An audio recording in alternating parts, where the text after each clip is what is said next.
Buenos dias ou boa tarde para você, meu querido aluno do primeirão. Pessoal, hoje a gente vai começar nossas aulas 19 e 20 de Sociologia, tá?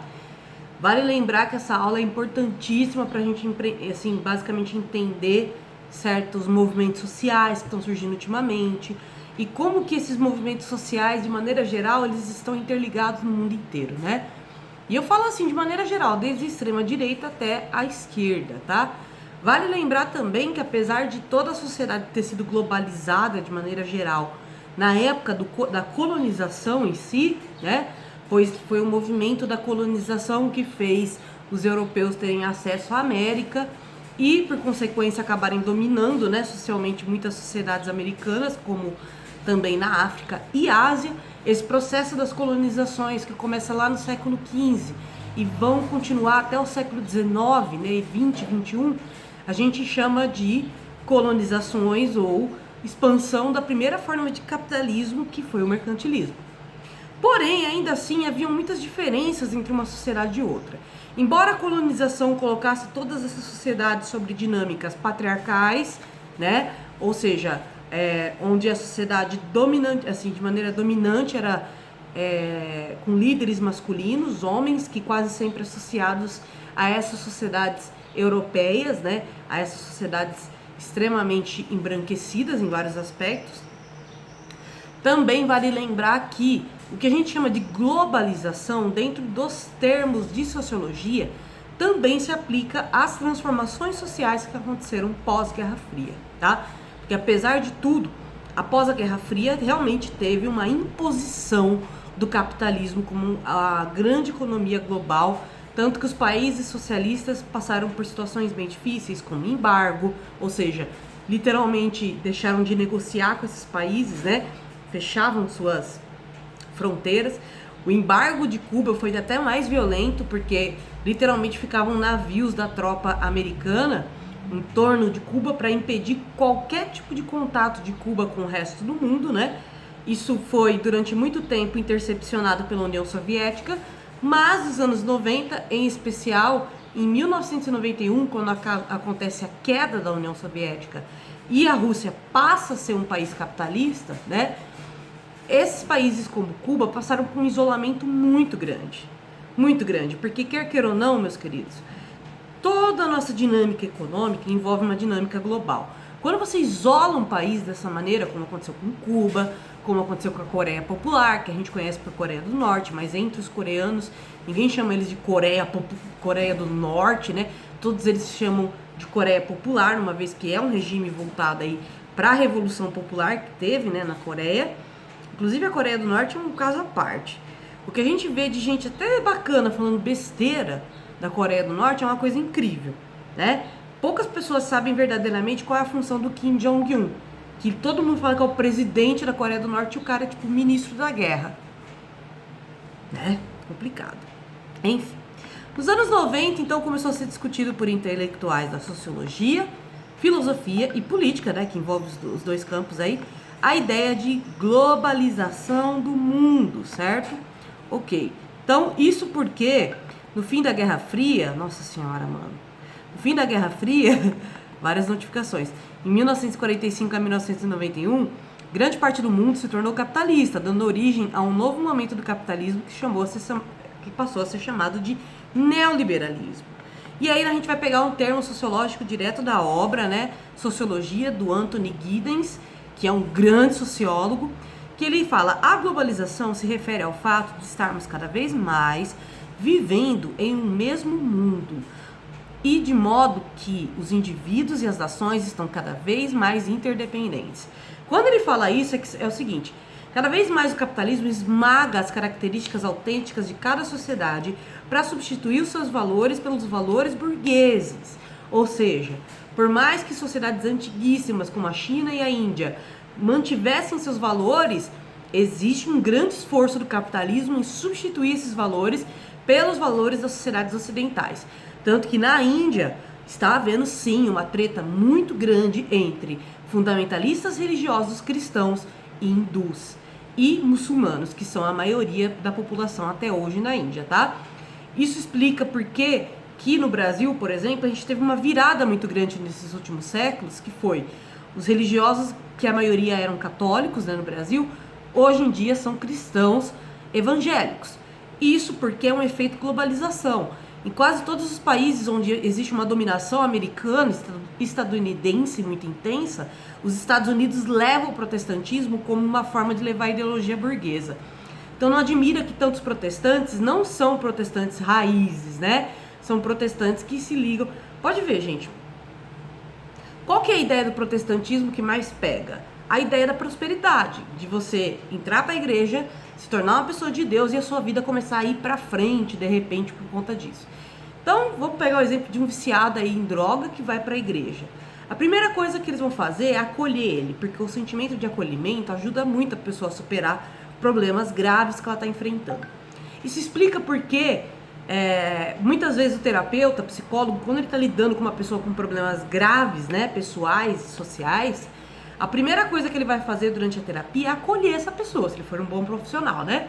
Ele vai fazer ela se sentir acolhida. Por quê? Ele sabe que esse sentimento de acolhimento é essencial para ele conseguir, para aquela pessoa se humanizar e passar a se ver como alguém que tem que ter compaixão dos seus próprios problemas e tudo mais. Só que diferente do psicólogo que vai mexer com a raiz do problema, do vício, né? Que quase sempre é um sentimento de vazio, que é preenchido pelo vício de drogas, ou uma depressão muito grande, que aí o barato da droga faz a pessoa se sentir saindo daquela depressão, né? E aí tá a razão dela viciar, porque ela literalmente vai usar a droga para sair daquele estado de ânimo depressivo. O que, em termos psicológicos, é bem catastrófico. É um ato falho muito grande. Por quê? Você usa a droga passa o efeito e você vai voltar para aquele estado depressivo 2 vezes pior, porque você vai estar em abstinência da droga e ao mesmo tempo você vai estar sedento por aquela droga de novo, por aquela sensação de alegria que a droga te traz, né? Por aquele preenchimento que a droga te traz. Então, diferente do psicólogo que realmente trata a raiz do problema, é perigoso esses grupos de igreja tratarem essa galera que precisaria de um psicólogo. Por quê? Eles vão substituir a droga por uma espécie de demonização. O vício em droga é substituído pelo vício na religião. E por que vício em religião é perigoso? Porque religião, assim como filosofia, ela também tem seus limites, né? Então, tem certos momentos que a gente tem que questionar se o pastor é Deus ou se ele é só um representante de Deus. Então, tudo que o pastor fala a pessoa levar a ferro e fogo é meio complicado.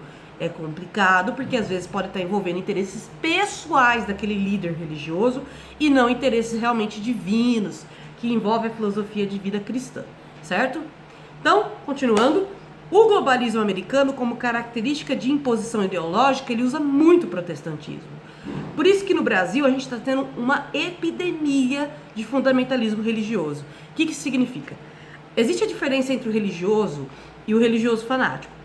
O religioso fanático, ele é fundamentalista quase sempre, porque ele não aceita o outro, ele não aceita o outro de nenhuma maneira, a liberdade do outro é algo que incomoda ele, inclusive, e além de tudo, ele quer impor o que ele acha certo e destruir o que ele acha errado, né? Então, por exemplo, diferente de Jesus, que quando viu o povo apedrejando, né, Maria Madalena, ele meio que se põe à frente dela e fala: atire a primeira pedra aqui quem nunca cometeu um pecado, né? Ou seja, o que ele quer dizer com isso? Poxa, vamos ter compaixão, todo mundo já cometeu um erro na vida, né? Se Deus fosse tão ruim assim, você não teria oportunidade de se, como que eu posso dizer, redimir diante dos olhos dele, né? De se redimir diante dos seus pecados. A segunda questão é que todo ser humano peca, né? Se a gente mente até 20 vezes por dia, seriam 20 pecados só por mentira, tá bom? E a gente mente até nas coisas simples, tipo, alguém pergunta se você tá bem, se não tá bem pra valer, você fala: ah, não, tô bem, porque você tá com preguiça de explicar por que você não tá bem, ou você não quer se expor. Isso já é uma mentira, isso já é um pecado, né? Então, o fundamentalista religioso, ele além de ser tapado, ou seja, ele não enxerga, né, os próprios pecados, ele não consegue enxergar a si mesmo, ele só enxerga o pecado do outro, né? Ele, ao mesmo tempo, é uma pessoa extremamente fanática religiosa, ou seja, ele não respeita as outras opiniões, ele não respeita as outras religiões. Então, essa é a diferença básica entre um religioso e um fundamentalista religioso. O fundamentalista religioso quase sempre vai, sim, basicamente, tentar entender o outro lado, né? E aí eu vou dar um exemplo para vocês sobre isso, tá? Um dos exemplos básicos sobre isso, galera, desculpa eu estar mexendo na tela que eu tive que pôr o celular para carregar. Um dos exemplos básicos sobre isso é que o religioso consegue aceitar outras concepções de Deus, porque na visão dele, o mais importante é a pessoa ser boa. Porque aos olhos de Deus, é a bondade que sai ganhando. É a bondade que faz as pessoas irem pro céu, né? É o nosso espírito humano de sempre olhar o outro como uma espécie de irmão, né? E quando a gente fala de olhar o outro como irmão, é justamente no sentido de quantas vezes você perdoa os seus irmãos pelos erros deles, quantas vezes a gente entra em conflito e comete erros com os nossos irmãos e eles também passam por cima e perdoam, entendeu? Então, quando tem uma concepção de grande família, né, que nem o cristianismo passa, a gente tem uma concepção também de aceitação dos erros do outro, de aceitar que eles são falhos, uma vez que a gente também é, né? Então, trata-se de uma questão de eu me ver como um ser humano que é falho e por isso que eu olho para o outro ser humano falho e não julgo. Não julgar não é necessariamente aceitar. O que eu quero dizer com isso? Você pode não aceitar determinados comportamentos que te fazem mal, de fato, mas isso não é diferente da atitude de julgar, porque o julgamento é justamente, essa palavra, ela implica justamente uma ideia de condenação, né? Você não gosta de uma característica do outro, às vezes nem você mesmo sabe a razão disso, né? Para alguns psicanalistas, muito do que a gente não gosta no outro tem muito mais a ver com a gente mesmo do que a gente gostaria. Então eu vou dar um exemplo bem básico, né? A gostosa do Leblon, que a mulher que estava lá no carro e incomodou uma outra mulher que estava por perto dela. Gente, a mulher que estava por perto dela, que jogou garrafa de água em cima da mina que estava de biquíni, é muito claro pra mim que ela não se incomodou com a atitude da mina de biquíni ali no meio da praia de Leblon. Porque, gente, é a praia, né? É Leblon, é Rio de Janeiro. Você vai ver pessoas de biquíni em qualquer lugar mesmo, né? O que incomodou é a liberdade que aquela mulher demonstrou. A aceitação que ela tem sobre o próprio corpo. Dela não querer se esconder e ela não ter vergonha de si. Pensa, essa mulher que jogou a garrafa estava muito mais incomodada com isso. Provavelmente porque ela queria ser essa mulher. Mas os princípios dela, seja da onde vieram, do que for, não permitem que ela liberte esse lado dela. Então ela vê uma mulher livre desse jeito e se incomoda. Se incomoda porque, no fundo, ela queria ser essa pessoa, né? Em vários sentidos. Eu não quero dizer que ela queria ser uma gostosa andando de carro no Leblon, conversível. O que eu quero dizer é que talvez ela não olhe pro próprio corpo e não se aceite tanto quanto aquela mulher. E isso incomoda. É que nem quando você vê a galera que é mais gorda, que faz ativismo aí de body positive, aceitando o próprio corpo e a galera linchando ele na internet. Quando você abre o perfil dessas pessoas, você vê que a maioria delas que lincha essas pessoas na internet não são pessoas padrão, não padrão de beleza. São pessoas que claramente dá pra perceber que, sim, tem algum tipo de insegurança muito presente ali, que ela não trabalhou direito e por isso que ela desconta no outro. Porque a gente vê no outro uma liberdade que a gente não tem, a gente tende a se incomodar, né? E no Brasil a gente está passando por uma fase de epidemia de fundamentalismo religioso, né? Então, muitas pessoas, elas não conseguem aceitar uma religiosidade diferente, tem preconceito muito grande, inclusive demonizam religiosidades diferentes, como o candomblé, né? Sempre fala, Exu, porque Exu é demônio. Isso é altamente divulgado em igrejas evangélicas fundamentalistas. E para quem manja de candomblé, sabe que Exu, na verdade, é quase como um anjo na concepção dos adeptos do candomblé. Ele é um orixá, que é um orixá de grande importância. Mas de tamanha importância que os próprios orixás não mexem com ele. Então eles pegaram a principal entidade do candomblé e demonizaram, né? Assim como fizeram isso com as religiosidades orientais. Qual é a principal entidade? O dragão. O que eles fazem com o dragão? Demonizam. Não é à toa que o dragão está debaixo do São Jorge ali sendo espetado, simbolizando um demônio, né? Então, isso tudo é um grande problema do fundamentalismo religioso, quando você acha que a sua religião é que tem que ser predominante, que todo mundo tem que pensar que nem você, né? E a humanidade não é assim, né, galera? A gente vive numa civilização. Ou seja, existem contrastes muito grandes dentro da civilização. E aí sempre tem aquele aluno que fala, professora, mas e nas experiências que nem socialismo soviético? Não existiam tantas pessoas assim, em contraste com o socialismo? Ou elas concordavam? Não, existiam sim, tá, gente? Existiam povos dominados pelos soviéticos, né, pela Rússia, que não concordavam com aquele modelo de Estado, eram comunistas, mas não concordavam com aquele modelo de Estado. Tanto que a China se desprende da União Soviética nos anos 60, né? Assim como, por exemplo, a Armênia teve grandes figuras artísticas que protestaram contra certas estruturas da União Soviética e pertencia à União Soviética, tá? Então, eu tô falando de sociedade humana, independente se é capitalismo ou socialismo. Nesse caso, sempre tem algum tipo de contradição no sentido de discordância. Por isso que é perigoso você pensar que o que eu penso religiosamente é o correto e o resto são os inimigos de Deus. Porque aí, literalmente, você age por uma lógica de eliminação, né? Então, se o LGBTQIA+, é o inimigo de Deus, vamos matar ele. E isso não surpreende porque que o mundo inteiro tem homofobia hoje em dia. Porque passamos por um grande processo de globalização. Mas isso não quer dizer que todas as sociedades que foram globalizadas eram homofóbicas antes de sofrerem colonialismos. O exemplo disso é o Brasil. O Brasil tinha várias sociedades indígenas, em todas elas, que eram mais de 1000, não havia homofobia. Vai passar a ter homofobia a partir da colonização.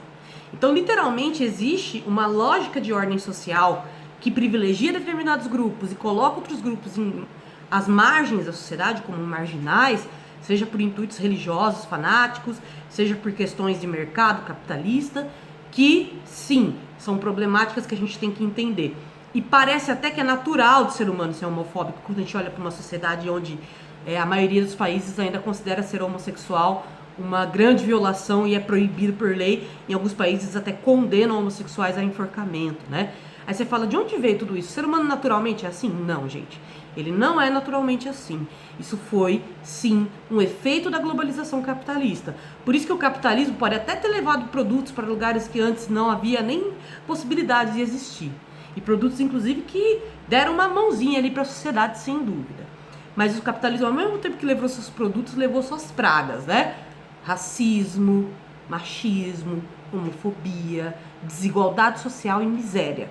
Então, esses 5 elementos que eu falei são grandes objetos de estudo da sociologia, porque a gente precisa entender essas coisas não como algo natural da sociedade humana, mas algo que está acontecendo recentemente, tá? Então, vamos lá. Aí eu coloquei um tópico sobre a crise de 2008 americana, mas eu vou comentar mais dela depois da próxima aula. Agora eu vou fazer só uma pausinha para tomar uma água, porque eu ainda tenho que finalizar essa aula e a minha garganta tá seca. 1 minuto. Muito bem, continuando. Como que era o liberalismo antes dele se tornar o neoliberalismo, né? Que é esse modelo que eu acabei de explicar, que age através de expansão capitalista selvagem, infiltração de fundamentalistas religiosos dentro dos países, entre outras coisas, tá? Então, o liberalismo clássico era de pensadores como Adam Smith, tá? A data de nascimento e falecimento deles, tá? No doc que eu vou passar para vocês. David Ricardo, James Mill e John Stuart Mill, que acreditavam que o bem-estar da civilização estava associado diretamente à individualidade de cada ser. Nesse ponto eles estão certos. Se a gente sente um mal-estar de viver na sociedade que a gente vive, é porque a nossa individualidade não é respeitada nessa sociedade. É porque eu, Mariana, enquanto mulher, né, enquanto LGBTQIA+, eu não me sinto representada pelo poder dessa sociedade, pelos locais mais populares dessa sociedade. Então é muito difícil quando você vive numa sociedade que te odeia, entre outras palavras, ou que repudia a sua existência em alguns níveis, né? Então não admira que eu sinto um certo mal-estar, né? E que eventualmente eu posso me deprimir, que eventualmente eu posso ficar muito ansiosa, isso vai depender muito dos ambientes que eu vou estar, né? Lembra daquela explicação psicológica que eu dei pra vocês sobre a cabeça de uma pessoa que sofre preconceito e como isso vai criando aquele estado de adrenalina e alerta constante, e isso vai afetando o nosso estado de ânimo, a gente vai ficando depressivo, porque a nossa adrenalina é um estado de alerta que é saudável pra gente no máximo em 10 minutos. Não é à toa que quando os soldados voltam da guerra, eles voltam tão traumatizados, porque eles ficam em estado de adrenalina constante o tempo todo, e até pode causar transtornos de personalidade. Então tem muito soldado que vai pra guerra com a cabeça saudável e volta com transtorno de personalidade, com depressão profunda, com até psicopatia, né, de certa maneira, meio desenvolvida, né? A falta de... o sentimento... Como ele vê muita morte, muita atrocidade, acaba que afeta um pouco a nossa área de empatia, né? Do cérebro. Apesar que muitos teóricos dizem que psicopatas já nascem psicopatas, não existe uma causa social. Mas esse tema ainda tá em aberto, tá, galera? Ainda precisa de muito estudo para se saber, tá bom? Então, é uma sociedade, né, que a gente vive, que, na visão desses liberalistas clássicos, não tem como o indivíduo ser preso a uma monarquia, ser preso à função da sua família e se sentir feliz e prosperar. Então, seria a ideia de que se cada indivíduo tivesse a oportunidade de prosperar socialmente, ele vai se sentir melhor e isso vai influenciar no bem-estar da civilização. Nesse sentido, eles estavam muito certos, né? Mas aí é onde que começa a entrar em colapso essa visão deles. Então, vamos lá. Primeiro, vamos falar um pouquinho aí da oportunidade das pessoas de fato prosperar. Isso era visto como uma prosperidade geral, ou seja, na concepção do liberalismo clássico, a ascensão social de um sujeito representaria a ascensão social de toda a sociedade. Agora eu vou dizer onde isso está errado. Nem sempre ter uma pessoa que tem uma ascensão social incrível é sinônimo de uma sociedade que vive o mesmo estilo de vida daquela pessoa. Por mais que esses liberais clássicos acreditassem que sim, se tiver uma pessoa rica na sociedade, ela vai gerar muito emprego, ela vai conseguir fazer a sociedade prosperar, e com esses empregos os trabalhadores vão conseguir ter o seu dinheiro, e por consequência vai inspirar muitos trabalhadores a quererem ser como esse empreendedor, e aí vão ter vários empreendedores e tudo mais. A realidade é uma competitividade extremamente desumana. Aqui eles estavam prevendo a competitividade do mercado. Então, quando eles falavam em competição no mercado, eles estavam querendo dizer o seguinte: é bom que haja uma certa competição no mercado, pois quando uma marca lança uma tecnologia, as outras marcas já se preocupam em lançar uma tecnologia melhor. Então, na visão do Adam Smith, aí, por exemplo, seria como a gente receber o que há de mais refinado para ser produzido, já que todo mundo vai estar querendo produzir melhor e melhor e melhor. Infelizmente, isso não foi o que se aplicou, tá? Tanto que, literalmente, qual que vai ser a grande contradição que o Adam Smith vai encarar nesse tempo histórico que ele está vivendo? E que ele achava que era um problema das monarquias. A escravidão, e isso porque a escravidão não gera dinheiro para o escravizado, o trabalho dele não é remunerado.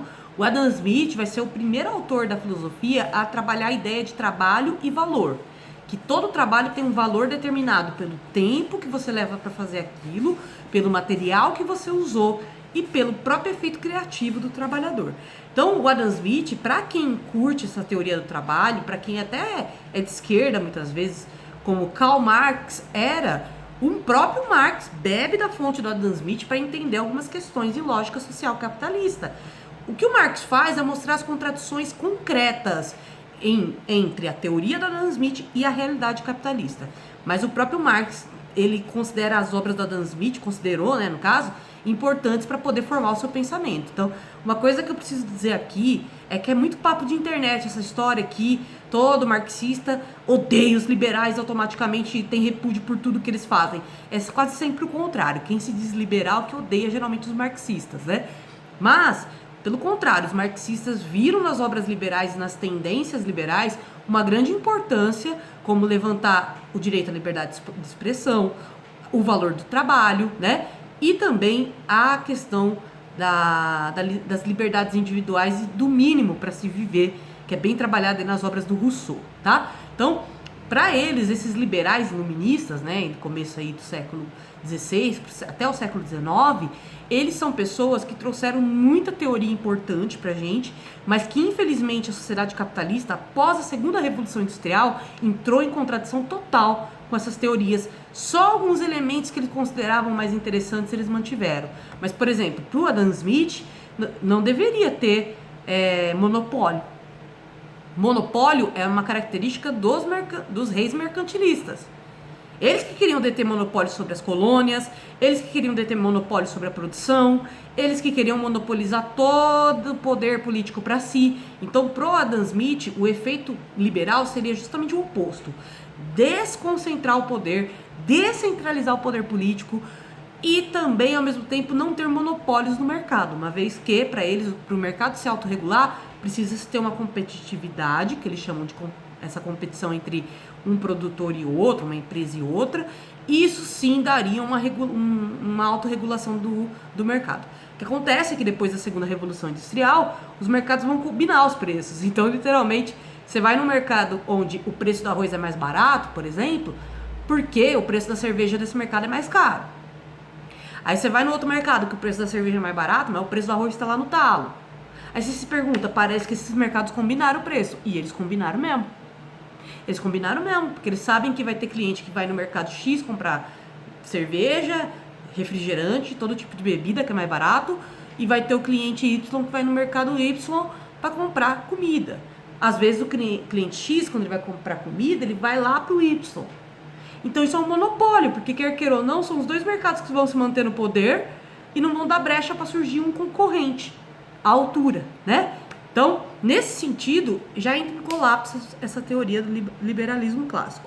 Mas o colapso real da teoria do Adam Smith vai acontecer em 1929, na grande crise americana que eu vou comentar na próxima aula.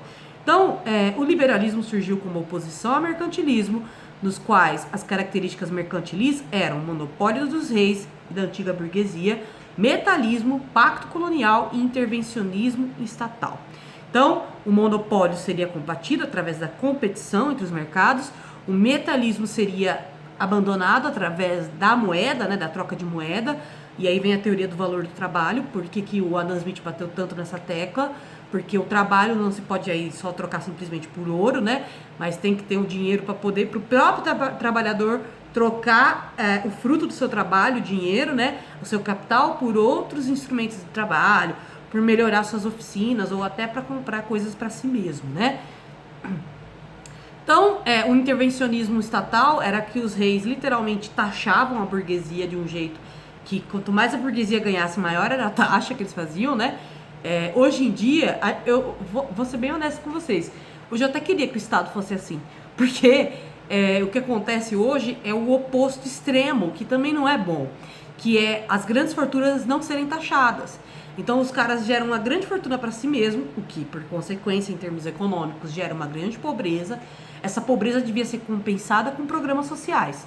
Mas o que acontece é que esses caras mantêm a riqueza para eles porque eles não pagam impostos que nem a gente. Eles sonegam. Então o próprio Bolsonaro falou que sonega. Você quer mais que isso?